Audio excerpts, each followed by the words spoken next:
আপনার জীবনটা যদি খুব বোরিং লাগে তাহলে ঘুরতে যান আমারই মতো একা একা। এটা রোজ গার্ডেন। যদিও এখানে গেলে এখন কোনো গোলাপ ফুল দেখতে পাওয়া যাবে না, কারণ বাগানে এখনো ফুল ফোটে নাই। এটা ঢাকার টিকাটুলিতে অবস্থিত রোজ গার্ডেন। লোকমুখে এটা হুমায়ুন সাহেবের বাড়ি নামে পরিচিত। এটা বাড়ি বললেও ভুল হবে। এটা পুরোই একটা রাজপ্রাসাদের মতো। পুরো বাড়িটাই এভাবে সাদা রং করা। বাড়ির সামনে আছে একটা পুকুর এবং পিছনে আছে রেল লাইন, যেটা বাড়ির সৌন্দর্য আরো বহুগুণ বাড়িয়ে দিয়েছে।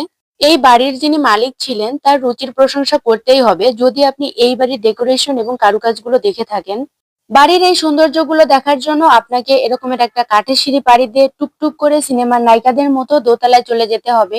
ওখানে গিয়ে আপনি সুন্দর একটা ভিউ দেখতে পারবেন। এখানে আপনি ছবি নিতে পারবেন, ভিডিও নিতে পারবেন। দোতলায় একটা ঘরে প্রচুর পরিমাণে আয়না দেখতে পারবেন, কিন্তু আয়নার ভিতরে প্রবেশ করা নিষেধ, কেন আমি জানি না। এখানে একটা জায়গায় আমাদের প্রবেশ নিষেধ করে একজন লোক নিজেই বসে আছেন, কেন তাও আমি জানি না। ভিতরে সব জায়গায় শুধু প্রবেশ নিষেধ প্রবেশ নিষেধ দেখতে দেখতে আমি প্রচন্ড রেগে বাইরে চলে আসছি। এভাবে হেঁটে হেঁটে আপনি বাড়ির পিছনে আসলে বুঝতে পারবেন যে বাড়ির পিছনে একটা রেল লাইন রয়েছে।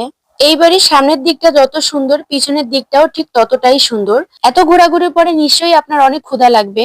যখন আপনি ক্ষুধার্ত হয়ে যাবেন তখন আমারই মতো কাচ্চি বাড়িতে চলে যাবেন। একা কখনো কাচ্চি বাড়িতে যাবেন না, পারলে 2 4 5 জন যাকে পারেন সাথে নিবেন। কারণ এখানে আপনি একা গেলে গরিব থেকে একদম নিঃস্ব হয়ে যাবেন।